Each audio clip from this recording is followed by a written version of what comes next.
Now, as the Central Bank's Monetary Policy Committee convenes today in Abuja for its 297th meeting, economists and financial market experts are expecting the committee to maintain a benchmark interest rate at its current level.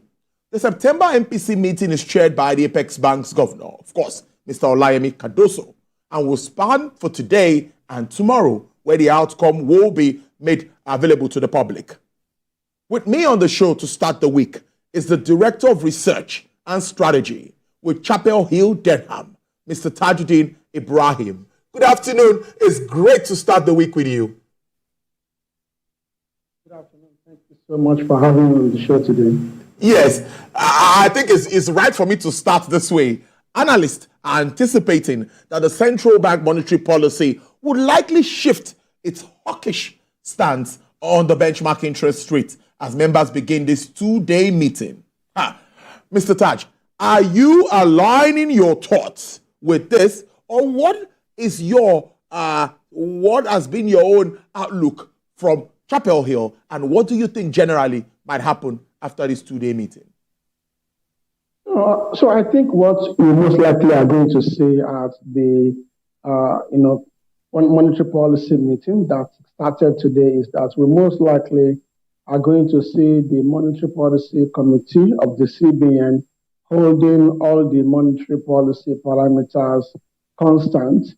And I reckon that, this is on the back of major considerations around interest, around inflation, for instance, and also, with the expectations around what the fiscal authority is going to do or has done so far in terms of policy response. And I think one key message that has to be added to that is that it is not like the monetary policy authority are going to, start to, take a dovish stance. What I expect is that, they sort of slow down on the rate of hawkishness in terms of monetary policy. So most likely, we are going to see an uneventful monetary policy outcome in the sense that most likely, they are going to leave interest rates unchanged. We bear in mind also that as at the last meeting, about 3 members of the committee were already voting in favor of holding the monetary parameters unchanged. So our expectations at Chapel Hill Durham is that the monetary policy rate most likely is going to be held constant, and every other parameter will also be unchanged at the current meeting. That sounds really good. Because some also say that there are two choices. It's either around the 25% hike to further fight inflation, or because inflation is still very high. You agree with me, Mr. Taj. But look at the reports I read before now, hiking the price of gas and the price of fuel, petrol and all of that. Do you see any of this also shaping this decision? Because they need to talk about energy prices. What do you make of that? So all those reports, are, they are spot on in terms of, given the fact that that is what is happening currently, and it is a reflection of what we saw in the month of August. And, from where I sit, what I see is, a relatively, sort of, weak outlook in terms of what we can expect. By weak outlook, I mean, that those prices may stay elevated in the short term. But I reckon the fact that we have food inflation moderating, which I believe is the major element for consideration in this case. If we look at headline inflation, for instance, it has moderated 2 times consecutively, moderated in the month of July and also in the month of August.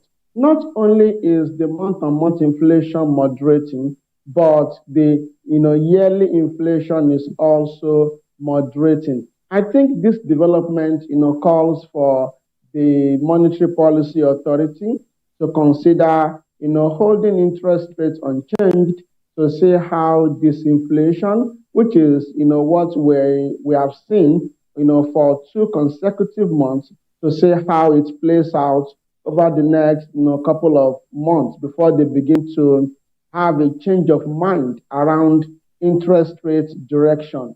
I believe that food inflation is the major element here, and we have seen policy responses from the fiscal authority.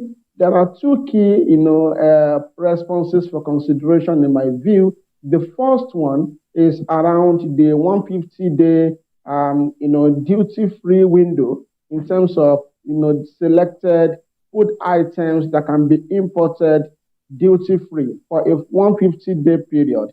That is number one. Number two, we have also heard about the government deploying about 10,000 agro rangers in food producing states in the country to ensure the security of farms and farmers as well. I reckon that these two key elements will begin to bear the required fruit over the next couple of months. And they both, to my mind, suggest to us that the outlook for inflation is benign, particularly if we are able to tame food inflation. Food inflation at some point was well over 40%, but as we speak, it is around 37%. It is remarkable. And I think if that is sustained over the next 2 to 3 months, there most likely will be no need for the Monetary Policy Committee of the CBN to consider raising interest rates before we end this year. Those are my views. Brilliant stuff there. Issue about food security is something that many also say would part of the discussion, form part of discussions at this meeting today and tomorrow. The agricultural sector, you've talked about what government is doing, but many still believe that more can still be done.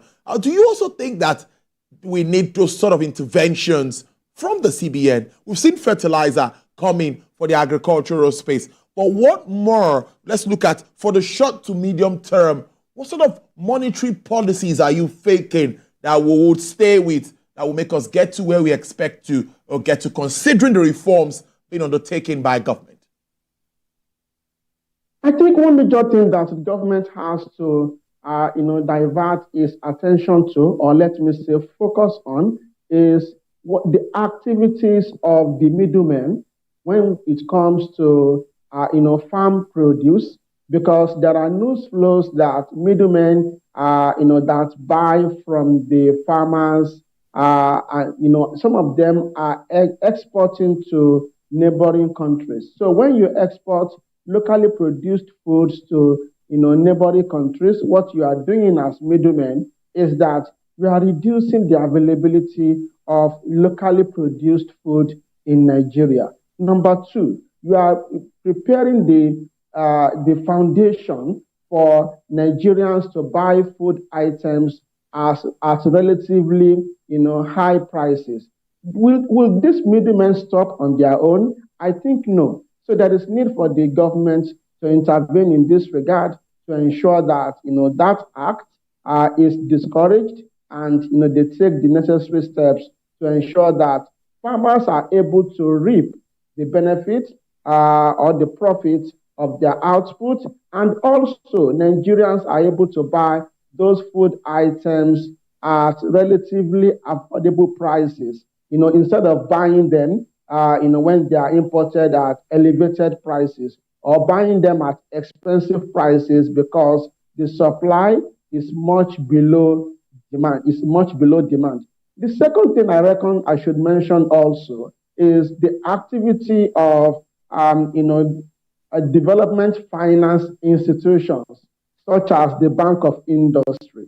The CBN, to my mind, is decisive to engage the Bank of Industry to ensure that they support industries that are lending to the small, mid, and medium enterprises, or to support those SMEs directly by lending to them at relatively affordable interest rates. And that is the one of the functions of a development finance institution. The CBN will not lend to the SMEs directly because that is not their area of expertise, but the CBN is engaging the Bank of Industry, in that regard. The CBN will also be engaging the Bank of Agriculture in that context. When all these efforts are, put together, I reckon that we can have the required results that, will address some of the current challenges around food prices and the prices of goods and services, generally speaking, in my view. We talk about an interest rate at the moment, 26.75%. That's what we had at the last meeting in July, right, Mr. Taj? And many would tell you that how do you expect people to lend at this high rate? You know where I'm headed. The real sector guys, they've always talked about these affecting their businesses. So what do you also think of their position? I think for them, they would want a reduction in this rate. Seeing a reduction in market interest rates, which is basically determined by the monetary policy rate, it is a function of, what we are seeing in terms of, the stability of, prices of goods and, services in the country. If we have much stability in our product prices, I'm talking about, much lower inflation, then we will, of course, have, much lower interest rates. I think it is one phase of our lives, that we have to pass through. Businesses like that would have to, pay high interest rates. But the good thing is that, this period will not last forever. We are going to get out of the development where we have elevated interest rates as rates will continue to moderate or will begin to moderate at some point. And I reckon sometime next year we'll begin to have lower interest rates. But what to my mind is very important is the protection of small and medium businesses. And I have said it earlier, the Bank of Industry, to my mind, is being engaged, according to what I have heard from the CBN governor. They are being engaged to ensure that small businesses are able to get access to to funds at relatively affordable interest rates. When you borrow from the Bank of Industry, the interest rates you pay is not enormous. It is unlike what you pay when you borrow from the commercial banks. I reckon that small and medium enterprises in Nigeria should take advantage of this for the growth of their businesses.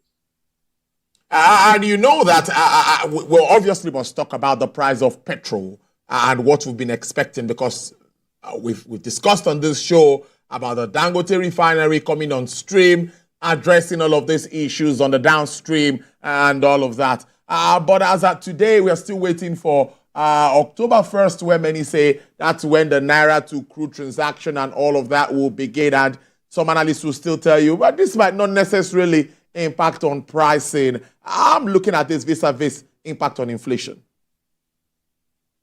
Yes, there is going to be an impact, and we currently are seeing the impact on inflation rate in the country. If you look at, PMS prices in Lagos, for instance, it is as high as 920, 950. I still bought at 920 yesterday, and I reckon that the activities of Dangote refinery can help to moderate those prices. But the reality to my mind is that we need to address the issues between NMPC and Dangote refinery. This is not an issue that the CBN can address. It is an issue that the fiscal authority, I'm saying the government in this case, has to address and take the right steps to ensure that we benefit from the activities of Dangote refinery. Nevertheless, we have to bear in mind two key elements. Number one, crude oil prices are determined by global forces of demand and supply. Number two, crude oil prices have some element of exchange rate in them, which means that Nigeria has to have relatively stable FX rates if we want to see much stable or lower PMS prices. If our FX rate or exchange rate is not stable, and even when you have crude oil prices being stable globally, you will still have to pay more for PMS, whether it is from Dangote or it is imported or it is from any other refineries in the country. It is important that the monetary authority ensure exchange rate stability so that we can benefit from the activities of Dangote refinery. That is what I think. So after this meeting, which of course by this at this time tomorrow, the central bank governor will be reeling out the figures. What is your overall outlook for the economy now? That's considering the fallout of policies right now and interventions that you've seen. What do you make as we move towards the end of the year? We're getting to October, November, and it's like the last quarter of the year. What sort of outlook do you have? We've had some before now, but what's your projection to the end of the year? I think, towards the end of the year, Nigeria should be able to record, a slight improvement in GDP growth, given two, major elements. Number one, our, crude oil, outputs. We are currently seeing an improvement in crude oil production. Number two, we should also expect, an improvement in GDP on the back of the activities of oil refining businesses such as Dangote. And also, if we have the state-owned refinery, the one in Port Harcourt, if we have it, working, we should also see an, accretion to the GDP from that, perspective. The third element to my mind, I think, is around inflation. I reckon that, Nigerians should watch out for much lower inflation rate as we go to the end of the year, given all the policy responses by the government, as I have discussed much earlier.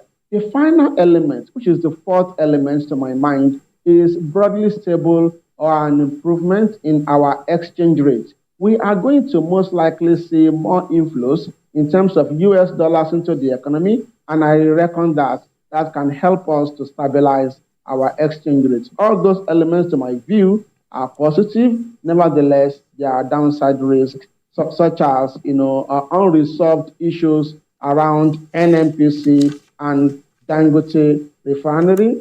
Two is around insecurity. I think all those elements have to be closely monitored and also addressed for a better or a brighter outlook before we end this year. Those are my views.